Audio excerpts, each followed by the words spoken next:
Hi, I'm Devika Carr, and I'm getting ready to speak to several amazing youth from the city of North Miami Beach at today's 2017 Youth Symposium. My topic is Change Your Mindset, Master the Art of Overcoming, and I'm really excited to share with them and with you exactly how to overcome by changing the way you think. I look forward to sharing with you everything that I have to share with them.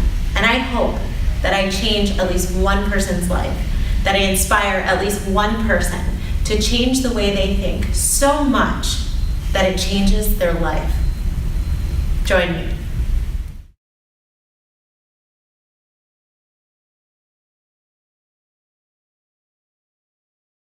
And the first thing I want to say to you is congratulations. You are here today either because you wanted to be or someone in your life who really cares about you and loves you prompted you to be here. By a show of hands, how many of you here are because somebody else wanted you to be here? It's okay if that's your answer. All right, and how many of you are here because you truly want to be here? Okay, so hopefully by the end of the day, you'll all be grateful that you are here and that you learned something and get to take something home with you, okay? So the topic of this symposium is basically about how to fight against bigotry, hatred, violence, right? And how to stand for something so that you don't just fall for anything. I'm going to take a different approach. Now, I fully respect what the city of North Miami is doing by bringing up this topic because it's incredibly important. With the political climate, everything going on in your individual lives and what's going on in the world, it's really important that we understand how hatred, bigotry, and violence affect us every day. But the reason and the way in which I'm going to take a different approach is I'm not really going to talk to you a lot about hatred, bigotry, and violence. The truth is, I'm 100% sure each of you has either experienced someone not liking you, experienced what it's like to be prejudiced against, experience either in your individual lives or people close to you, some form of violence, whether it's a fight break out at school, someone close to you dying because of, community violence, things like that. I know each of you understands what hatred, bigotry, and violence really mean, right? Am I wrong about that? Let me hear a yes or a no. No. Okay.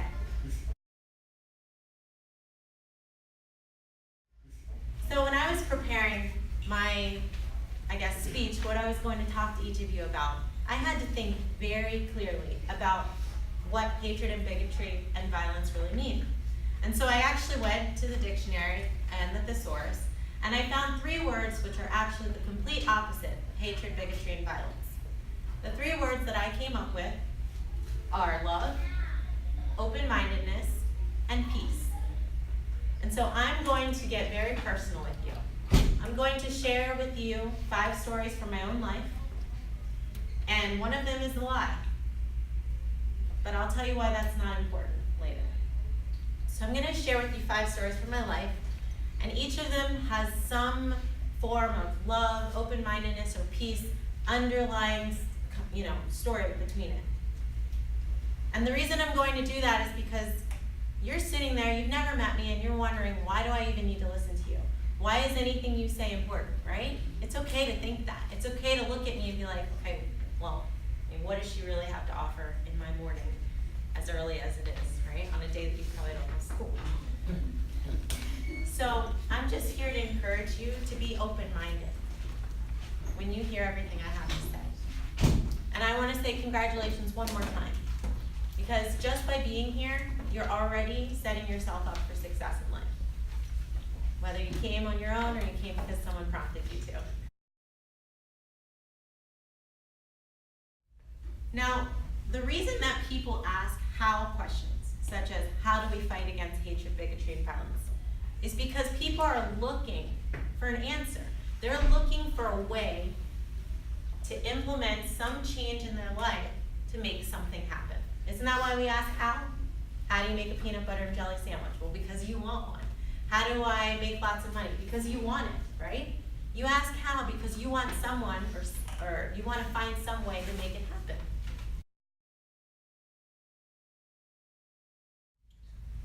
So the first story I'm going to tell you starts in 2009. I was living in Ohio. I had just completed my undergraduate degree at Ohio State University a few years prior, and I was going through a really nasty breakup with an ex-boyfriend. So bad that I was depressed, I felt like I was lonely, and then at the same time, I lost my job. The only real career job that I had been able to get after getting my bachelor's degree. And man, I thought, this life sucks. It sucks really bad. I don't have the boyfriend that I thought I was gonna marry. I don't have the career that I thought I was gonna make lots of money doing. And now what? At the same time, I had a second job. I was working in a restaurant as a server. And so I went to my boss and I said, where can I go in the United States where it's sunny and warm? And the reason I asked that is because I had to think to myself, what is the opposite of being depressed and sad? And in my mind, my answer was sunshine. Sunshine makes me feel happy. Sunshine to me is the opposite of being depressed and sad. So I decided that I was going to move to Florida. And I did. I took the money that I received from getting laid off, which wasn't very much. I called an apartment complex down in Hollywood, Florida, and I said, hey, I want to move to Florida. I've never been there, never been to Hollywood, never seen your apartment, but I'm going to give you some money, and it's all the money I have left, and hopefully when I get there, the place where I'm choosing to live will actually be livable. And I told my parents I'm moving to Miami area, and they freaked out. Of course, all you see on TV about Miami is violence, guns, drugs, right? When people think of Miami, they think of all those things. They don't think of the wonderful, beautiful, happy, sunshine things that are actually this community. So anyway, I got into my little car and I drove from the top of the country all the way down to Florida in less than 3 or 4 weeks, all by myself. So in that span of time, in this depression period of my life where I thought I had nothing, I just picked up and I left. And let me tell you, when I got here, I didn't have friends, I didn't have family waiting for me, and I truly only sort of had a job. So I actually got my start here in North Miami Beach. How many of you know P.F. Chang's? All right, that's where I started working when I moved here in 2009, as a server. I worked 4 days a week, and the other 3 days a week, I started painting. I started going to the beach every day because I was determined to change my depression into happiness. I was determined to go from being sad every day to being happy. I changed my mindset.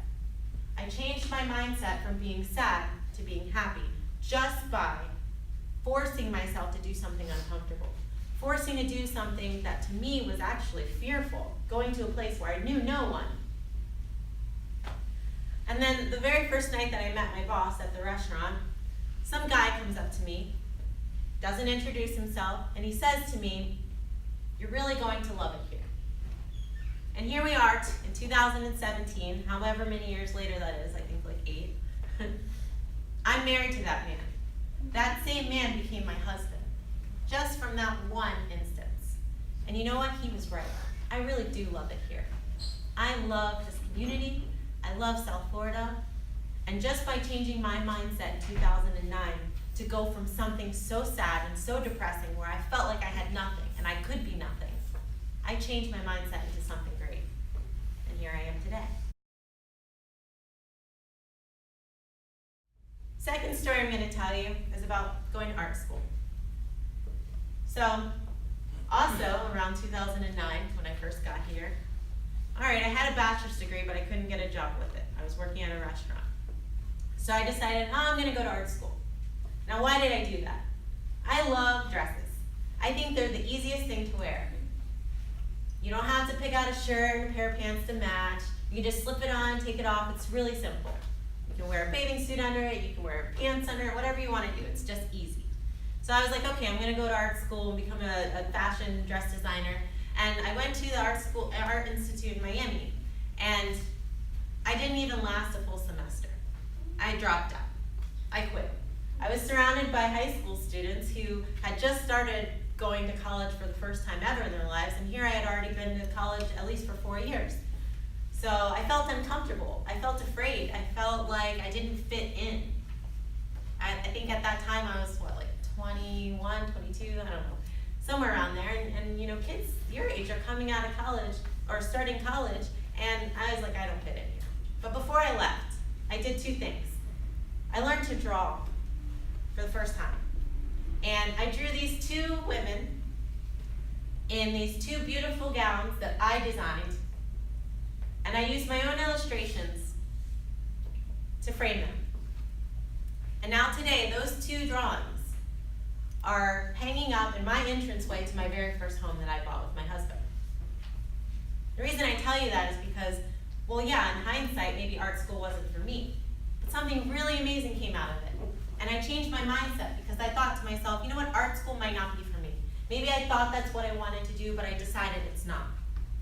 But I still got something really amazing out of it.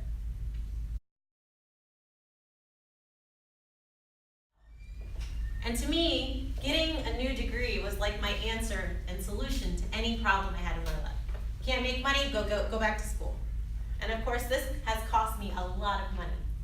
I owe thousands of dollars. You would not believe how much money I owe to the government.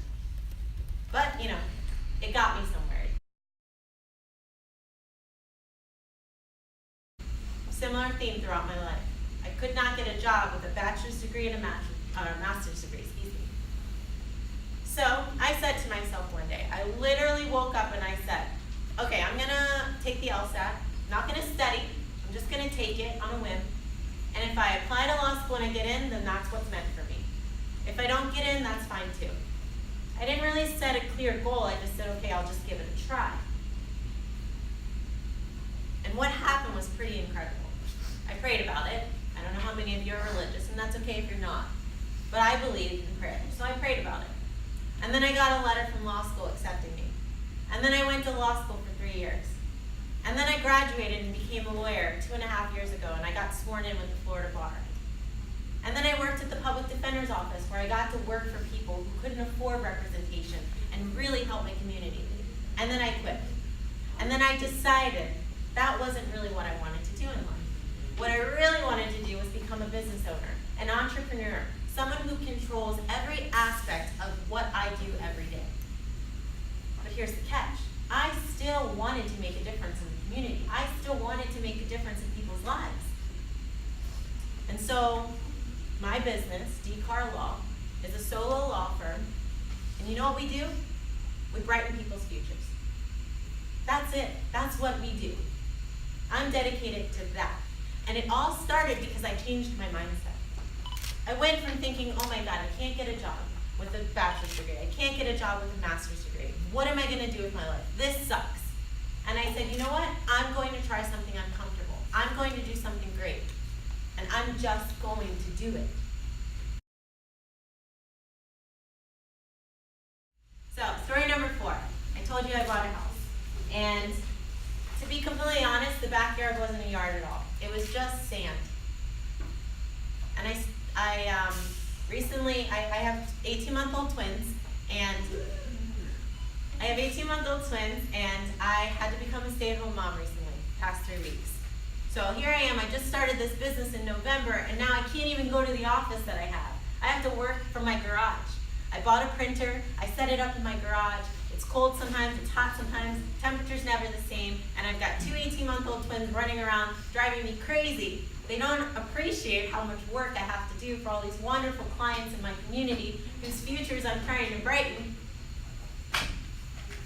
And I had to learn a lesson in the past 2.5 weeks that I probably would not have learned if none of those things had happened to me. So when I first started becoming a stay-at-home mom, I said, this is miserable.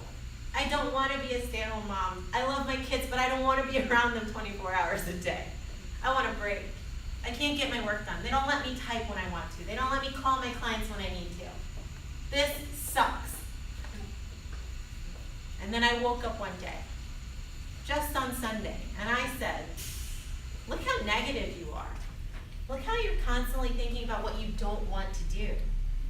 So I promised myself I would change my mindset. So how did I do that? What did I do? Well, I said, Tavika, you're going to go on Monday in your garage, and you're going to work, and you're going to get stuff done. You're going to be efficient, you're going to be productive, and you're going to be happy doing it.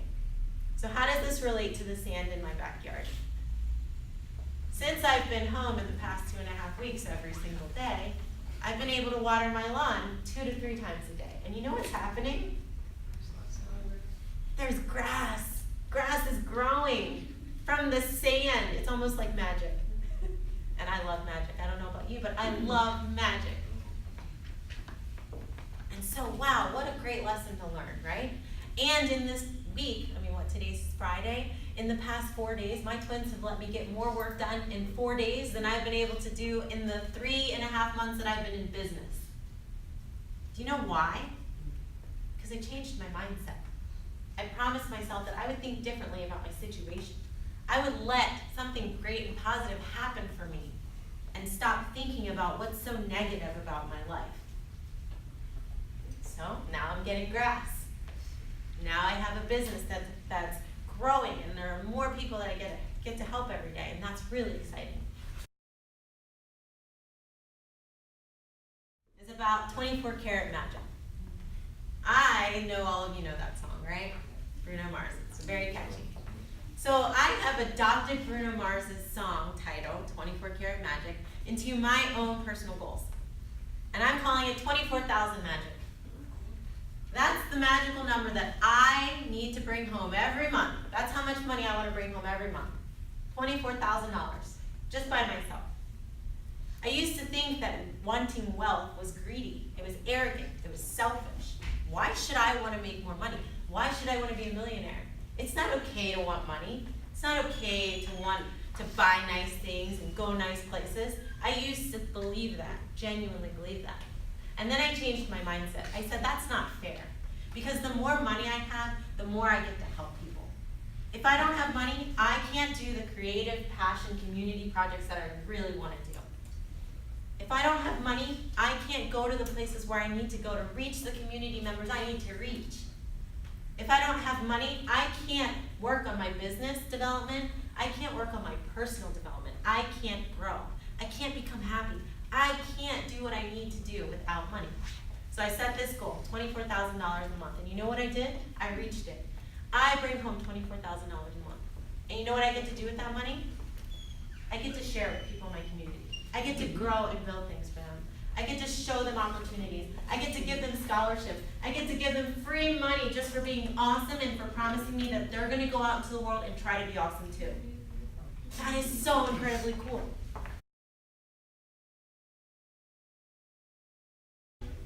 How much is the dollar worth? A lot or a little? Don't think about it, just answer. A little. And how much can you do with a dollar? A lot or a little? A little. Okay.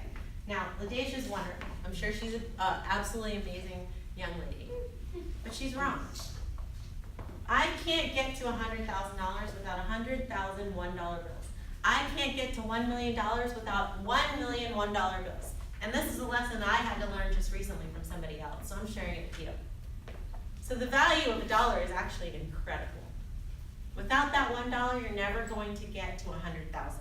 And without that $1, you're never going to get to 1 million. Without that $1, you're not going to get to put the change into your own life as a personal human being. You're not going to be able to impact the lives of the people in your community without that $1.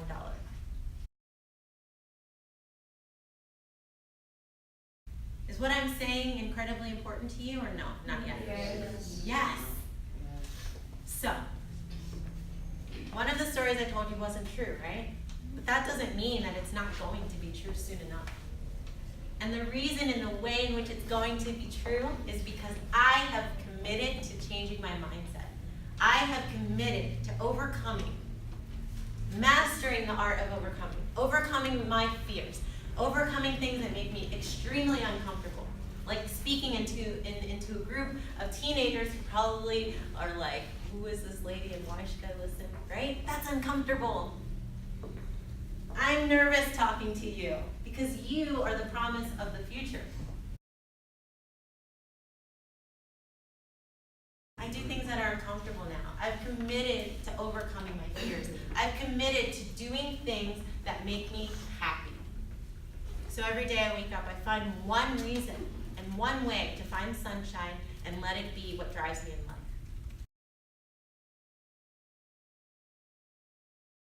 When I was your age, people used to tell me, well, where do you want to go to college and major in? What do you want to do in life? What do you want to become? And I respect all of those people, but the problem with that is, why do you have to just be one thing? Why do you have to just commit to one thing that you're going to do in life? And that's the problem with going to college. Now, you might think that by telling you I have a bachelor's degree from Ohio State and a master's degree from Nova Southeastern University and a law degree from Nova Southeastern University, that I sound like this arrogant, overly confident, well-educated woman. But that's not why I'm telling you. I'm telling you because even with all those degrees, I still wasn't just happy. I still wasn't working the jobs I wanted to, right? The only way I was going to do that is if I changed my mindset and did what really made me happy and passionate.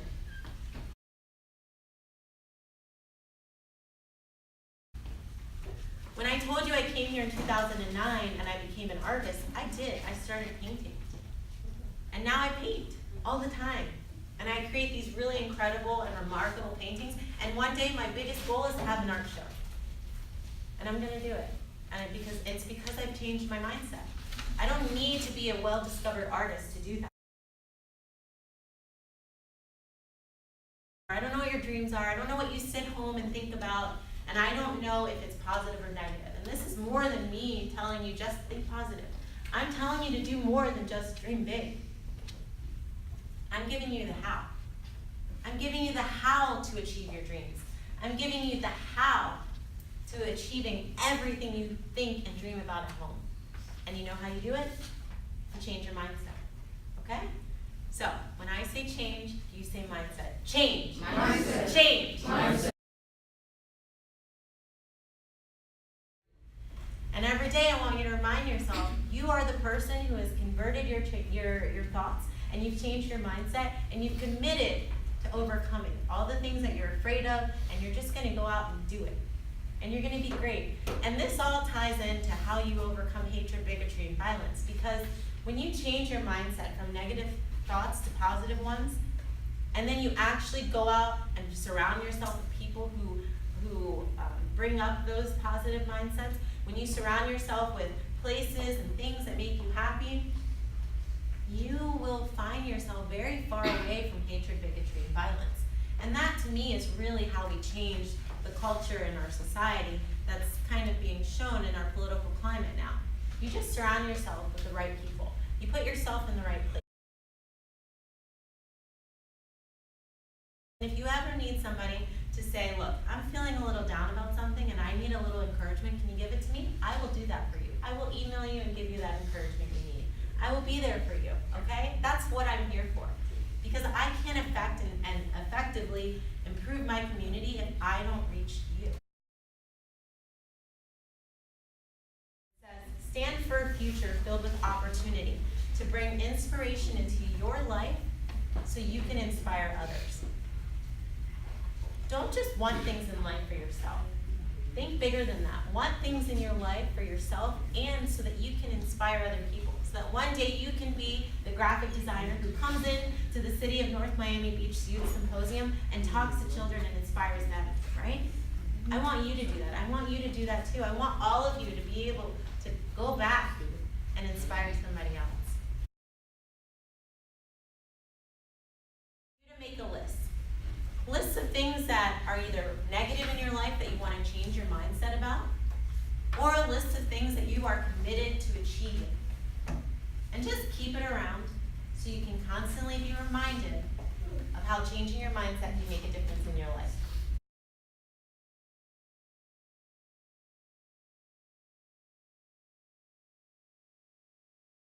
So if in fact you accept my challenge and you make this list and you commit to changing your mindset, what I want each of you to do is take a photo of the back.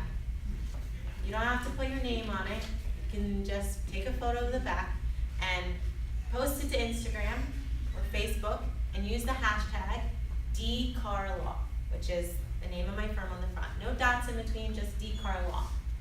And just hashtag it and share it with me so that I can manifest positive energy into the things that you want to accomplish for yourselves. And I can constantly keep you in my mind as people who have changed their mindset and are committed to doing something great in the world. Okay? So I look forward to seeing all of your photos and your hashtags and maybe getting some signups from you and being able to keep in touch with you. And thank you so much for having me.